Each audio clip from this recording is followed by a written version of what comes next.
The crowd gasped as officers dragged a black woman out of the courthouse, only to discover, seconds too late, that she wasn't a suspect at all. She was the judge presiding over the case they were desperate to influence.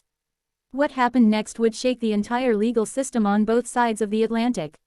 Right finger if you love shocking real-life style drama stories like this one. Smash subscribe so you never miss another unbelievable twist.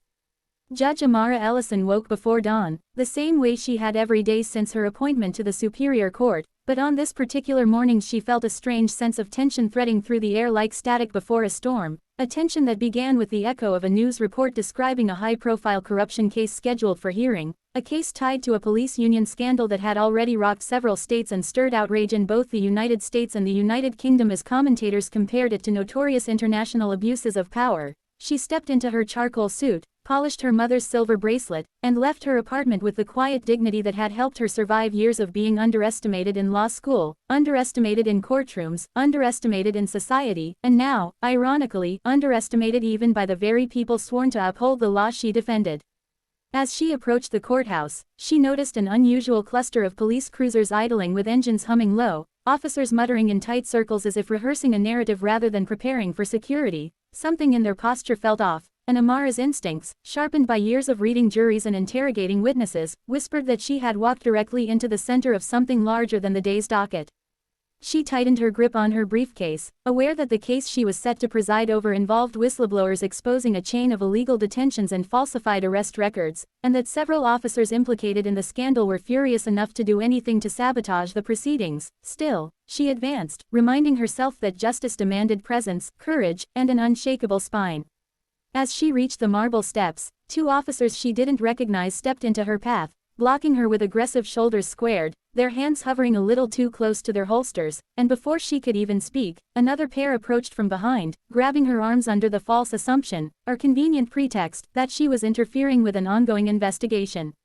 She tried to identify herself, but the officers barked over her voice, ordering her to stop resisting, twisting her wrists painfully despite her calm compliance. Passers-by gasped, some pulling out phones, capturing the moment a respected black female judge was forcefully dragged down the courthouse steps by the very institution she represented. The humiliation bit deep, not because of her pride but because she recognized the familiar pattern, profiling cloaked as protocol, intimidation masquerading as procedure, and she knew instantly this was no mistake but a deliberate attempt to remove her from presiding over the corruption case. As they hauled her toward a cruiser, she saw the courthouse chief clerk running toward them, waving papers frantically and yelling that the woman they were manhandling was Judge Ellison herself, but the officers ignored him until a senior sergeant, red-faced and breathless, arrived and froze in horror when he recognized her from judicial briefings. His realization came too late, however, because by then dozens of cameras had recorded everything. The officer's hands dropped away from her like they had touched fire, apologies spilling out in chaotic, stuttering fragments, but Amara stood in icy silence, straightening her clothes, her eyes locked not on the ones who grabbed her but on the cluster of officers in the distance, the ones who had watched, smirking, as if satisfied their plan was in motion. She told them she would not be intimidated, not today, not ever, and when she walked back up those steps, shoulders squared, the crowd followed her with a reverent hush, sensing that the real battle for justice had only just begun, and that this judge, this woman they tried to silence, was about to expose a scandal that ran much deeper than anyone had imagined. The courtroom buzzed with electric tension as Judge Amara Ellison took her seat on the bench, refusing to show even a flicker of the pain pulsing along her bruised wrists, because she understood that leadership required strength, especially in a room full of officers glaring at her with barely concealed resentment. The gallery was packed with journalists, activists, attorneys, and curious spectators who had seen the viral footage of her morning ordeal, footage now trending across the United States and the United Kingdom, sparking debates about systemic bias, racial profiling, and the dangerous blurred line between law enforcement loyalty and corruption. The prosecution presented whistleblower testimony describing how certain officers formed an underground network that manipulated evidence, targeted vulnerable citizens, and threatened anyone who dared expose them, and every detail poured into the record felt like salt in the wound of what she had just endured outside. Yet Amara remained controlled, her voice steady as she overruled objections clearly designed to stall proceedings.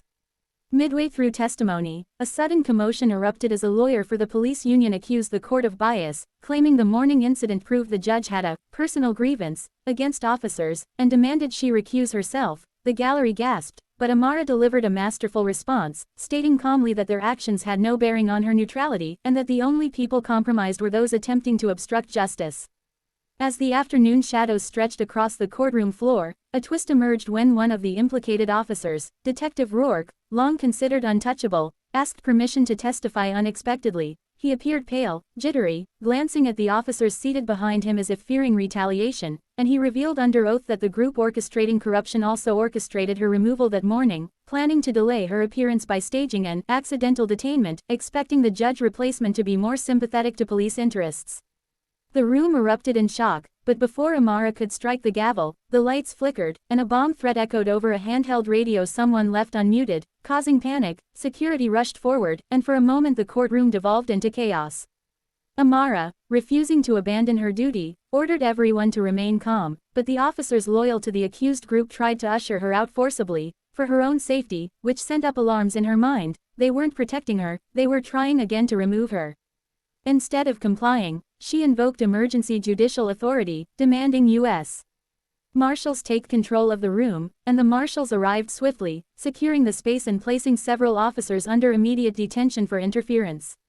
As the crowd settled, gasping at the dramatic shift in power, Amara sensed a deeper truth emerging. Someone higher up, someone influential, was orchestrating the chaos from behind the scenes, and Detective Rourke confessed with trembling lips that a mysterious patron, a political figure with ties in both US and UK law enforcement, was financing the illicit police network to manipulate court outcomes in multiple jurisdictions.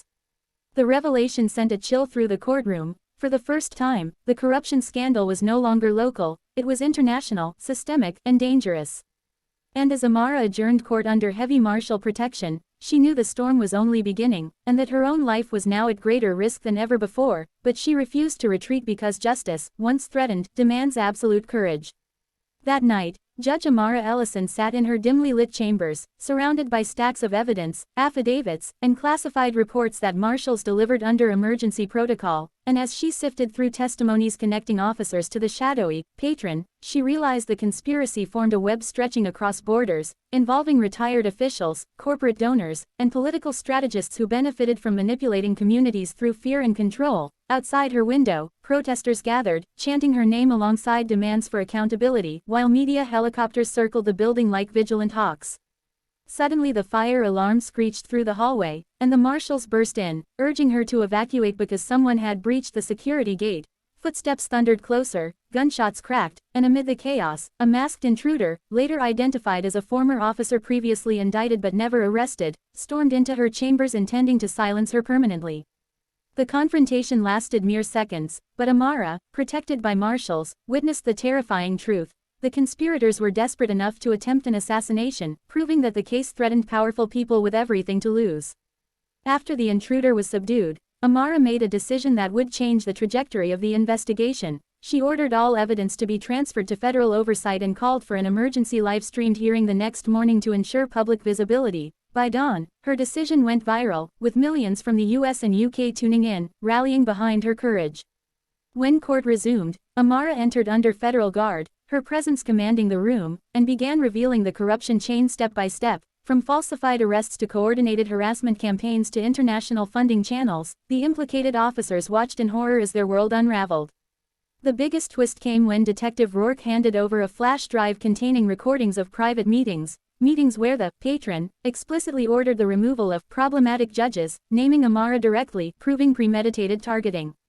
Agents arrested several officers in real time during the live hearing, and the courtroom erupted with cheers from the gallery, but Amara remained composed, knowing justice must always remain grounded, not celebratory. Before adjourning, she delivered a final, powerful statement asserting that justice is not a weapon but a shield meant for all communities, especially those long marginalized or silenced, and she vowed to continue overseeing the case despite threats. Her bravery sparked national reforms, congressional hearings, and new international protocols on police accountability. In both the United States and the United Kingdom, her name became synonymous with fearlessness. That evening, standing on the courthouse steps where she had been dragged like a criminal just one day earlier, she addressed the crowd, declaring that no system, no matter how corrupted, is beyond repair when people stand together for truth. Cameras flashed, chants swelled, and Judge Amara Ellison walked forward into history, not as a victim of injustice, but as the woman who confronted it. head on and changed everything.